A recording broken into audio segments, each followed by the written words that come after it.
The Meaning of Marxism by Paul D'Amato. Section: The End of War. War isn't hardwired into our brains, but it is hardwired into capitalism. The system which breeds it. Politics must continue, war cannot, explains war historian John Keegan. Quote, "That is not to say that the role of the warrior is over. The world community needs, more than it has ever done, skillful and disciplined warriors who are ready to put themselves at the service of its authority. Such warriors must properly be seen as the protectors of civilization, not its enemies." End quote. But it is not possible to separate war and politics. Lenin was fond of quoting the 19th century theorist of war, Karl von Clausewitz. War is a continuation of policy by other means. Keegan's idea of ending war, perhaps unconsciously, is for the world's dominant powers, for they control the world community, to come together and militarily impose peace. His answer to imperialist war is the answer every aspiring power strives for: a peace based on its own dominance, a Pax Romana, or a Pax Britannica, or a Pax Americana. Implicitly, though he states otherwise, he accepts the fact that war and politics are inseparable.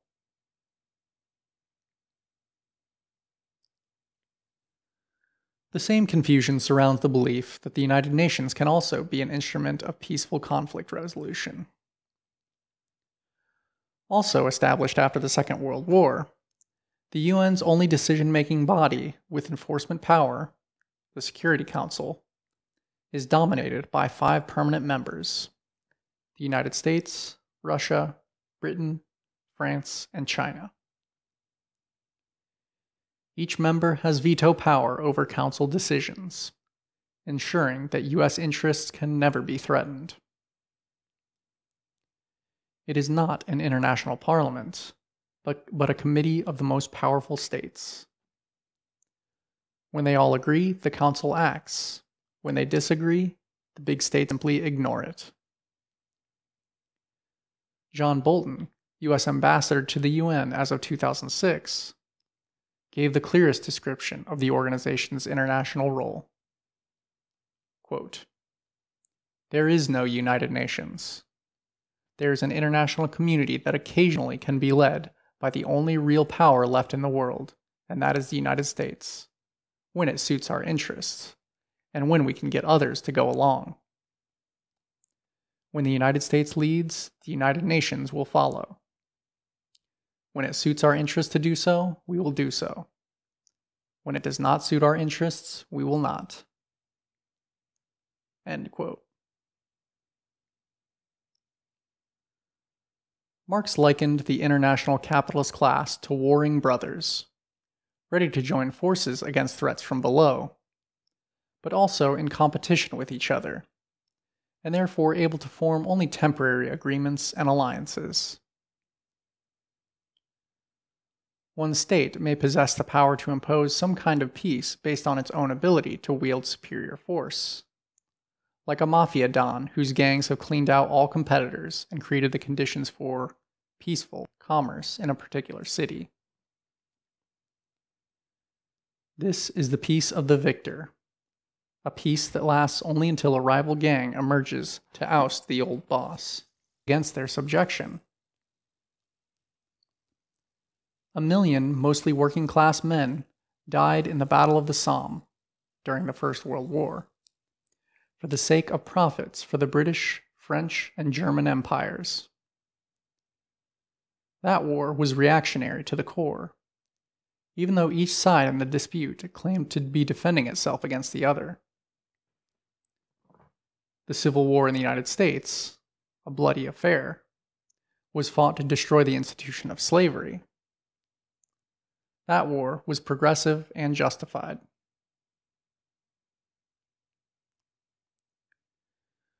We live in a world of abundance in which there is no longer any justification for war.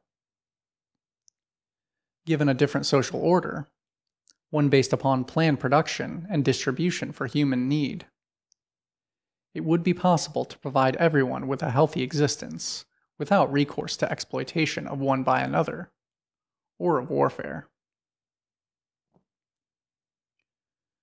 But, unlike pacifists, who believe that simply an appeal to reason or moral suasion can convince those who rule today to act differently, Marxists understand that war is built into the very fabric of capitalism, and that it can only be abolished when the weapons of the world's ruling classes are wrested from their hands. We want the end of war, but we also understand that those who hold power in the world will not relinquish it peacefully. Marxists understand that the violence of the oppressor cannot be equated with the violence of the oppressed. As Trotsky explained in his defense of the use of violence by the Russian working class against the counter-revolution in 1919, quote, "When a murderer raises his knife over a child, may one kill the murderer to save the child? Will not thereby the principle of the sacredness of human life be infringed? May one kill the murderer to save oneself? Is an insurrection of oppressed slaves against their masters permissible? Does life cease to be sacred when it is a question of people talking another language?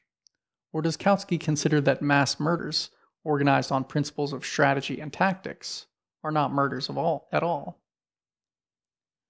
Truly, it is difficult to put forward in our age a principle more hypocritical and more stupid.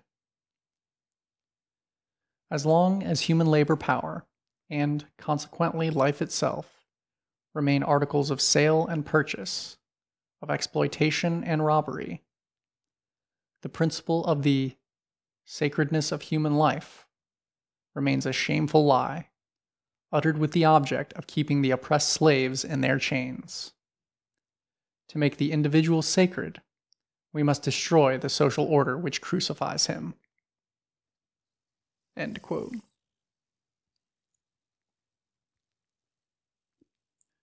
The war in Vietnam ended in a victory for the independence movement in Vietnam because of a combination of mass protests at home, armed resistance to the U.S. occupation in Vietnam proper, and the disintegration of the U.S. Army as soldiers increasingly refused to fight in an unjust war.